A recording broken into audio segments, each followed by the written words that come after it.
네, 소개 감사합니다. 삼성서울병원 중환자과 정치장입니다. 오늘 선생님들하고 제가 좀 리뷰해 볼 내용은 중환자실에서의 PT, DVT 진단 치료에 대한 내용이고요. 주로 이제 PT에 대해서 저희가 일하는 필드가 주로 DVT를 치료하기보다는 PT를 만나게 되면 굉장히 당혹스러울 수 있는 현장에 있기 때문에 그쪽에 포커싱을 해서 좀 주로 보겠습니다.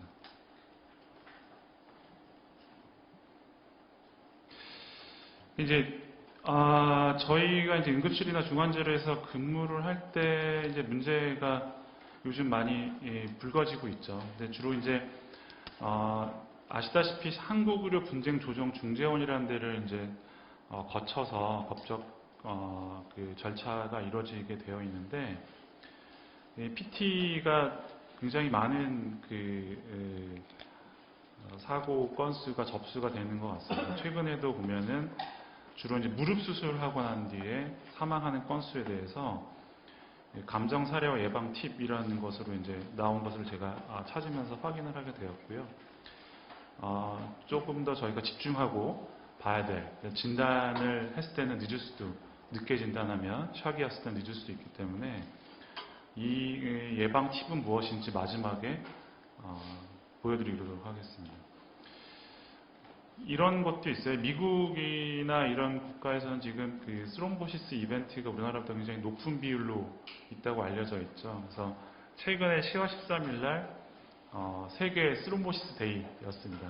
일주일이 가까이 지났죠. 특히 이제 얘네들은 이게 CDC에서 이제 환자들한테 나눠주는 이제 전단 같은 건데 이런 VT 이벤트를 헬스케어 어소시에이트 블러드 클럿 해가지고 환자들이 의료진들한테 자기가 치료를 받아야 되는지 잘 받고 있는지를 확인하도록 이렇게 하는 전단을 홍보를 하고 있었었고요. 공교롭게 이번 발표 최근에 8월 31일 날 유럽 가이드라인이 새로 바뀌었습니다. 그래서 풀모널 엠볼리즘에 대한 다이어그노시스 매니지먼트에 대한 게 따끈따끈하게 나와서 주로 여기에 있는 내용들을 근간으로 해서 많이 소개를 시켜드리겠습니다. 제가 이제 몇 년 전에 만났던 케이스인데 이분은 31세 여자 환자고 90kg이었고요. 아기를 낳다가 로컬 산부인과에서 어레스트가 나고 CPR을 하고 있다고 이제 연락이 와서 저희 병원은 리퍼를 받았죠. 받아서 일단 이미 올 때부터 그쪽 선생님들이 엠볼리즘 가능성을 의심하고 있었기 때문에 바로 CT를 찍었었고 생각보다 클롯의 양이 버든이 많지는 않았습니다.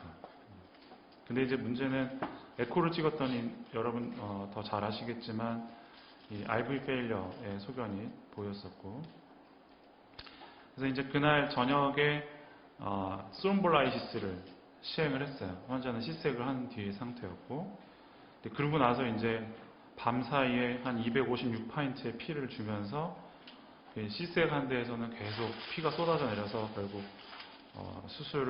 오비자이 수술도 다시 하고 에크모를 넣고 다시 이제 엠볼렉토미로 들어갔던 다행히 환자는 살아서 태어나시긴 했는데 굉장히 힘이 들었던 경우고 병원에서도 간혹 이런 무릎 수술 뒤에 오는 또 정형외과 환자들이 간혹 PT가 생기잖아요. 생기면 굉장히 시끌시끌한 중환자실 앞이 이런 이벤트들이 있으면 거의 PT 환자들이 많다. 여기를 가슴을 쓸어내기를 하는 병이 바로 이거기 때문에 좀 잘 알아볼 필요가 있다 이렇게 생각을 하고요. 방금 보여준 환자처럼 엠볼리즘의 버든이나 사이즈보다는 어큐트하게 이 스롬보시스가 풀모 아터리에 영향을 미쳤는지 엠볼리즘을 그쪽으로 어클루전을 시켰는지가 중요한 것 같고 거기에 따라서 오는 RV 디스펑션의 정도에 따라서 환자의 시비어리티가 정해지는 것 같습니다. 때때는 이렇게 내려와서 CPR을 하는 경우도 있고요. 근데 ICU 환자에서 기존에 알고 있던 오비시티나 또는 에이징이나 캔서 환자 말고 ICU에서 왜 VT 리스크가 증가하냐 라는 거는 이미 환자가 갖고 있는 병들 자체가 그런 블러드 코아굴레이션을 악화시키는 상태가 있죠. sepsis나 샥이나 베이조프레서 사용량이나 또는 이제 하트 페일리어 같은 게 일시적으로 여러 가지 이유로 동반되는 경우도 있고, 환자를 세데이션 시켜서 결국에는 베드리든 상태로 만드는, 보통 3일 이상 베드리든 상태면 리스크라고 알려져 있는데 그런 것들이고, 또 하나 이제 벤틀레이터를 건 상태, 그러니까 환자한테 양압 환기를 한 상태 자체가 비너스 리턴의 압력을 높이기 때문에 결국 비너스 서큘레이션이 더디게 돼서 결국 코아뷸레이션이 잘 생기게 하는 하나의 팩터가 될 수도 있고, 앞에 소개시켜드린 것처럼 상지, 주로 어퍼 바디에 잡는 C라인 자체, 피모랄 베인에 잡는 거 말고도 그 주변에 어퍼 익스트리미티의 DVT를 일으킬 수 있는 하나의 큰 리스크 팩터이기도 합니다. 일반적으로 우리가 DVT는 이 웰스 스코어 트레벨로 해가지고 DVT 가능성이 높냐 낮냐, 이 점이 높냐 안 높냐에 따라서 이 환자의 히스토리와 현재 피지컬 익제미네이션 상의 스코어링을 가지고 하는 것들이 있고요. 중요한 거는 이 한국 그 중환자실에 가보면 대부분 덮어요, 뭐를. 근데 외국 중환자실은 보면 많이 안 덮어놓더라고요. 많이 벗겨놓고, 심지어 옷이 뒤에는 파져있는 가운을 환자들한테 중환자실은 입히기도 하고, 그래서 하지를 주로 덮어놓기 때문에 이 하지가 부어있는지 비대칭적으로 어떤 스웰링이나 레드니스가 생기는지를 놓칠 때가 있어요. 그래서 회신할 때 이런 것들을 꼭 챙기는 게 굉장히 중요할 것 같다는 생각을 저는 하고 있습니다.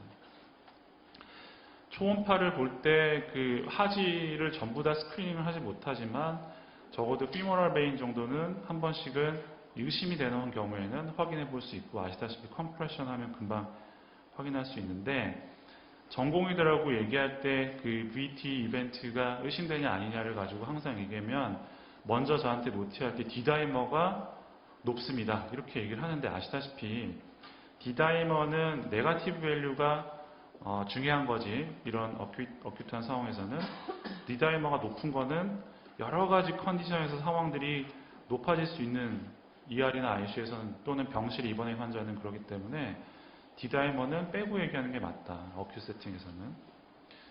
풀마 엠볼리즘을 이렇게 네 가지로 구분하기도 합니다. 하이퍼텐션이 동반되어 있느냐, 프록시말이냐, 디스탈이냐, 또는 마이크로스코픽하게 있느냐. 그래서 간혹은 CT를 찍어도 스롬보스를 확인을 못하는데 RV 디스펑션이 심해지는 이 진행기 암 환자들을 병동에서 볼 수 있습니다. 그래서 환자 히스토리를 해보면 진행한 위암이라든지 굉장히 터미널 스테이지 암이 있는데 결국에는 우리가 비주얼리 CT의 엔지오에서는 보이지 않는 스롬보시스의 버든도 있는 경우도 있다라는 거고, 고식적으로 저희가 이제 10년 전에 나왔던 NEJM에서는 이런 식으로 이제 구분을 했었죠. 이런 식으로. 그리고 전통적으로 뭐 구글링만 해도 나오는 제네바 스코어나 웰즈 스코어, PT에 대해서 얼마나 이분이 올 수 있는 리스크가 로우하냐, 인터미디하냐, 하이하냐, 이런 것들이 이제 고식적인 방법이고, D다이머를 통해서 있냐 없냐, 이제 이것 때문에 이제 많이들 이제 처음에 확인을 하는 습관들이 붙었고, 결국에는 10년 전이나 지금이나 CT를 찍을 수 있게 허용하는 컨디션이면 CT, 아니면 베드사이드에서 에코를 통해서 시비어한 PT냐 이런 걸 구분해 볼 수 있는 여전히 좋은 마커고, 그래서 이제 주로 베드사이드에서 근무를 하고 있는 전공의들이 에코를 대봐서 이게 RV 디스펑션이 가능성이 있는 상황인지를 알게 하는 게 굉장히 중요하고, 실제 CT를 찍어보기도 하지만 CT를 찍기 전에 저희 ICU에서는, 특히 내과계 중환자실에서는 이 ARDS가 있거나 이미 크로닉한 그 풀모널 디지가 있는 사람들은 전에 에코를 이니셜에 모르면 RV 디스펑션이 이미 있는 경우, 또 RV에 그 하이퍼텐션이 걸려있는 경우가 굉장히 많아요. 근데 그걸 이니셜에 보고 CT 찍으러 왔다 갔다 하다 결국에는 이 사람은 PT도 없고 CT 찍으러 왔다가 이벤트가 생기기도 하고 이러기 때문에 그런 시리얼하게 환자를 RV 펑션을 볼 수 있게 하는 것이 중요하고, 그 원래 폐질환이 있거나 원래 RV에 문제가 있던 환자들은 주위에서 CT 찍을 때 한 번 더 스크리닝을 확인하는 게 중요하고, CT에서 보이는 클럽 버든 자체가 환자의 프로그노시스하고 직접적인 연관은 없는 것으로 알려져 있다. 그래서 많은 코호트에서 왔던 환자들의 이제 그 아웃컴과 관계 있는 것들은 이런 수치들이었고, 뒤에 다시 보여드리면 헤모다이나미칼리 언스테이블한 환자, 그 다음에 주로 RV 디스펑션이나 트로포닌이나 BMP 레벨들을 확인하는 카디악 마커, 이 두 가지가 인터미디에이트냐 로우 리스크냐 하이 리스크냐를 구분하는 중요한 점들이고요. PT가 동반되어 있는 환자에서의 헤모다이나믹 인스테빌리티를 구분하는 기준은 카디악 어레스트는 뭐 말도 할 게 없고, obstructive shock의 기준은 환자마다 좀 다를 수 있겠지만 시스톨릭 BP가 90 미만이거나 베이조프레서 니드가 필요하거나 그 평소보다 40 정도의 BP, 시스톨 BP가 드랍이 있거나, 또는 이것이 원인이 새로 생긴 부정맥이나 하이포볼레미아나 sepsis가 없을 때는 엠볼리즘의 헤모다이내믹 인스테빌리티 동반한 상황이구나 의심할 수 있고, 특히 이제 RV 디스펑션의 ECG 가지고 이제 이전 이렇게 좋게 나오는 그런 뷰는 사실 찾기 어렵고, 하지만 새로 생긴 RBBB가 있을 때는 엠볼리즘이 아닌지는 한번 볼 필요가 있고, BMP나 프로BMP가 쉽게 되기 때문에 이 레벨들이 상승해 있는지, 트로포닌 레벨은 높아져 있는지, 이런 것들을 같이 보는데, 특히 이제 베드사이드에서 중요한 건 에코가 어베일러블 하다면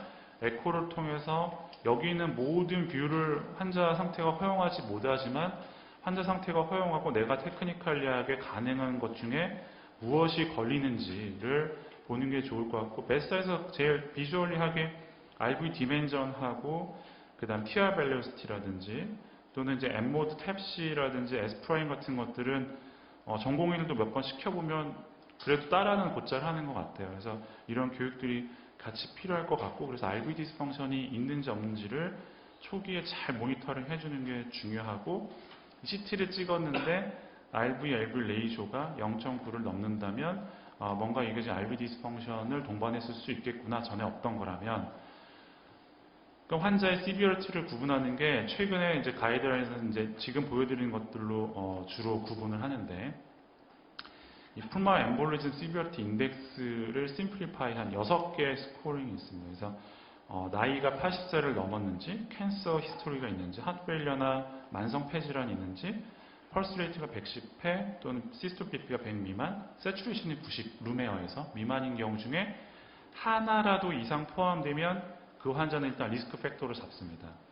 잡고 거기에 RV 디스펑션의 소견이 이미지 CT나 에코에서 앞에 보여드린 것 중에 하나가 있다든지, 또는 카디악 랩 TNI나 또는 트로포닌, 프로BMP나 BMP 중에 상승되어 있는 게 둘 중에 하나냐 둘 다 있냐에 따라서 인터미디트 로우, 인터미디트 하이 이렇게 구분을 하고, 샥이 동반되어 있는 경우는 하이입니다. 그래서 어큐트 PT의 치료는 일단 리스크 스트래티피케이션을 잘하는 게 중요하고, 이렇게 간단하게 할 수 있는 방법을 꼭 알고 계시는 게 중요할 것 같습니다. 그래서 거기에 따라서 리스크가 하이하면 당연히 프라이머리 리퍼피션을 하는 거고, 그렇지 않은 인터미디에이트 중에서 인터미디에이트 로우냐 하이냐에 따라서 인터미디에이트 하이는 당연히 로우 인터미디에이트부터는 2번을 시켜서 보게 되는 거고, 2번 시켜서 인터미디에이트 하이인 경우에는 결국 모니터링이 필요해서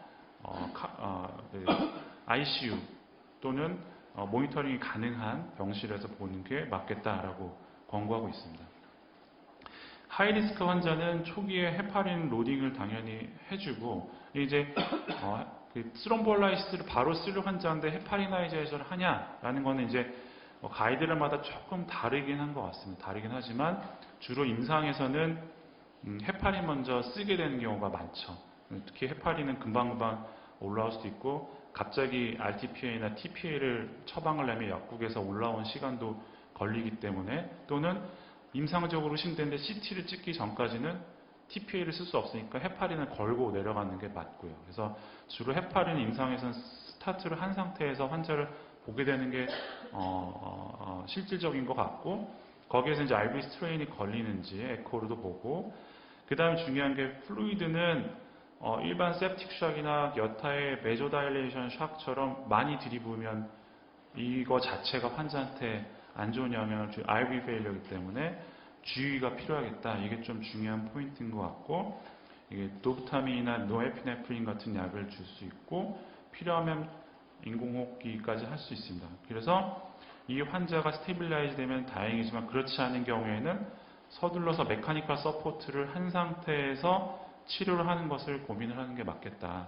베이조 프레서만 갖고 BP가 유지된다고 이 사람이 보통 우리가 알고 있는 랩트 하트 페일러나 베조 다일레이션 샥이 아니기 때문에 서든하게 컬랩스가 될 수 있기 때문에 가능하면 에크모도 티몰 컨택에서 시비어리티가 높은 하이 리스크라면 가는 게 맞고, 그 뒤에 리퍼피션을 세라피를 수술로 갈지 스롬볼라이시스로 갈지 그 환자의 상태에 따라서 구분하면 좋을 것 같고요.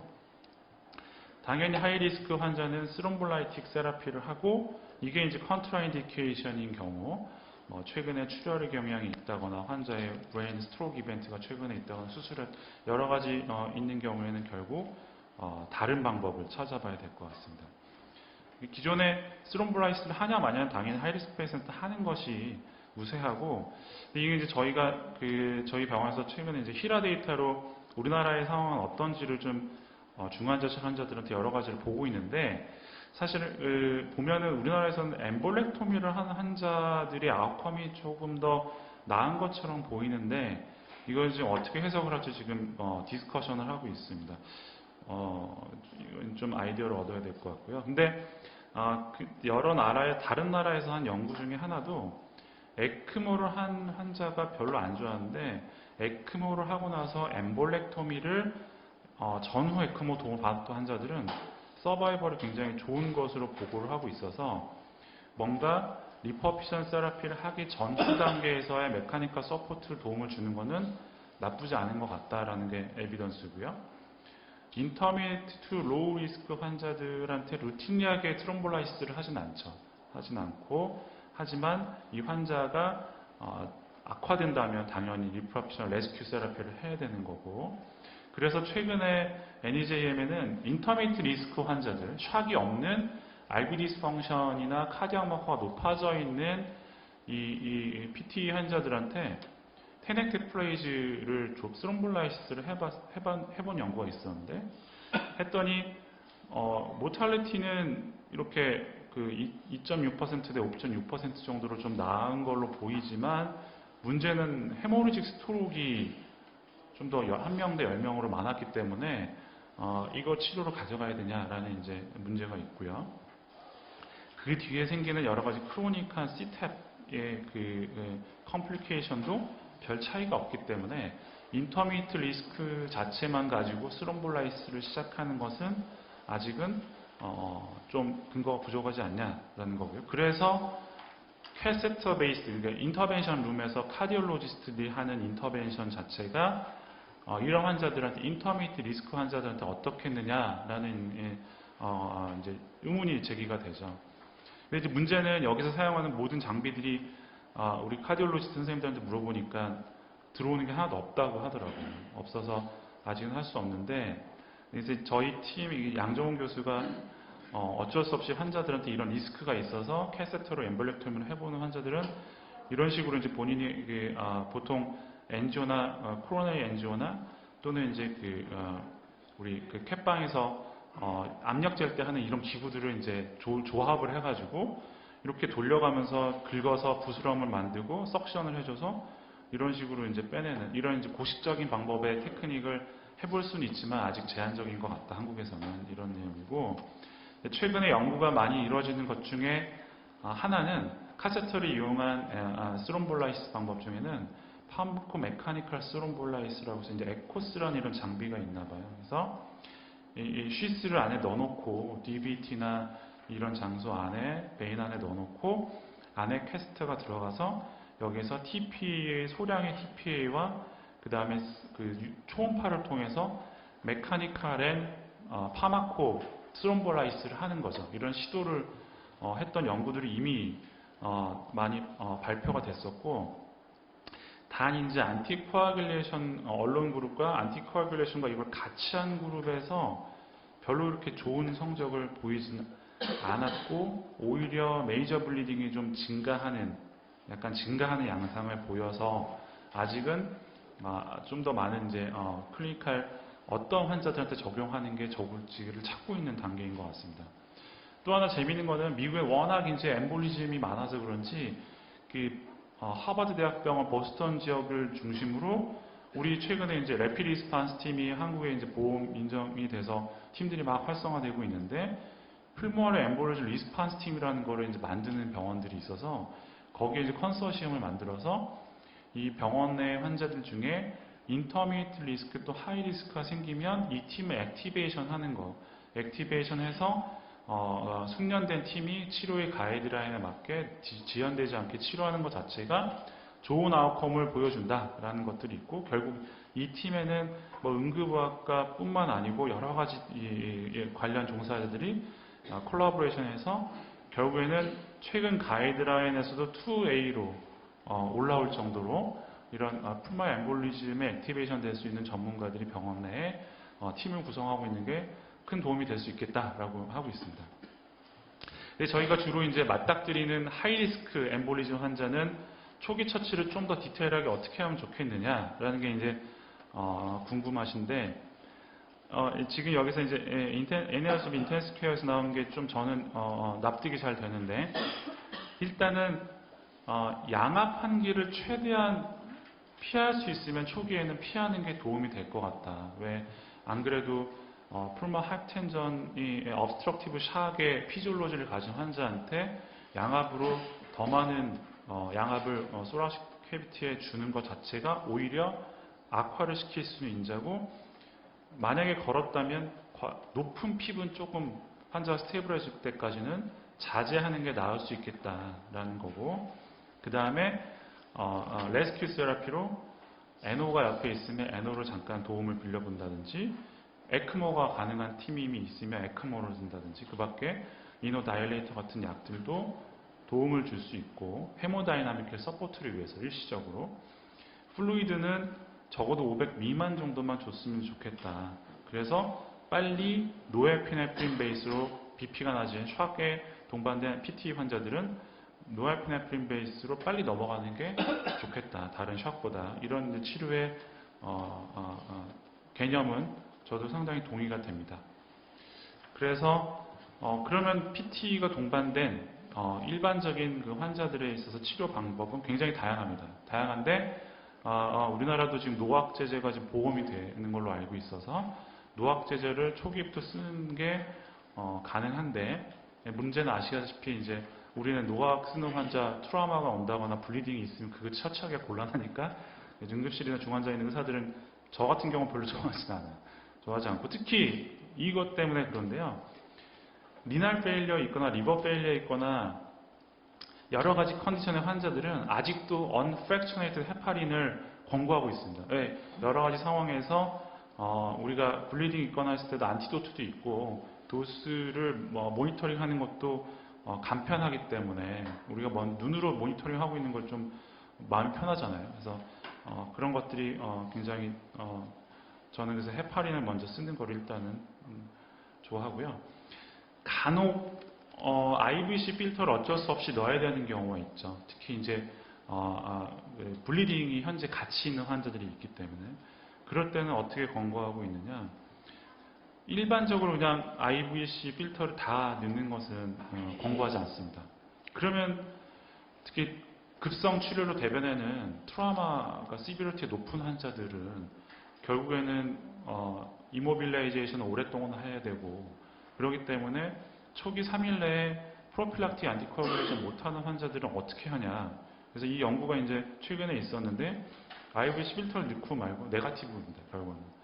결국 90일 내에 풀모널 엠볼리즘으로 인한 사망이 별 차이가 없었고, 심토마틱 풀모널 엠볼리즘은 좀 확실히 제로기 때문에 좋은 걸로 보이지만, 그 밖에 다른 90일 모탈리티나 이런 게 오히려 비나카바 필터를 넣은 그룹이 높아진 경향을 보이거든요.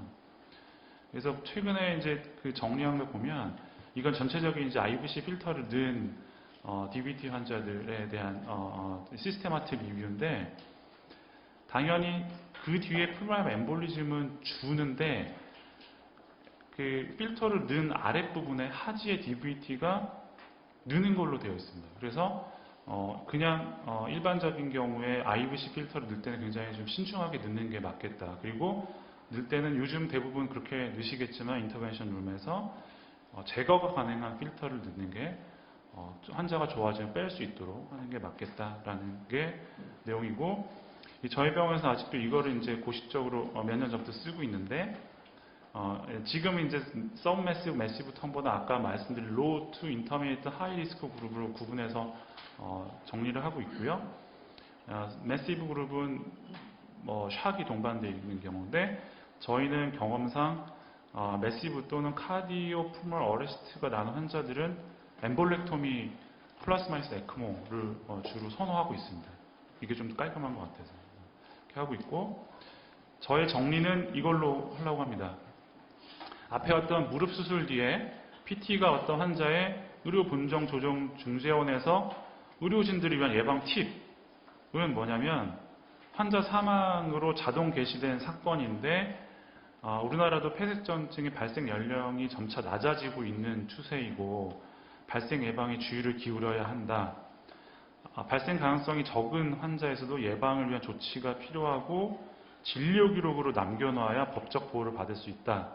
그래서 미국 같은 경우에는 ICU에서 DVT 예방을 안 하면 ICU 수가를 리임버스 안 한다고 합니다. 그러니까 우리나라도 문제가 생기면 이런 것들이 문제될 수 있으니까 환자를 보실 때 참고하셔야 될 것 같고, 다행히 이 환자는 수술 전에 하지 초음파 시향에서 DVT가 없었던 것을 확인했던 게 예방을 위한 조치였다는 게 근거로 판단돼서 아마 깜빵이 나진 않은 것 같은데, 저희도 이런 걸 좀 참고할 필요가 있을 것 같습니다.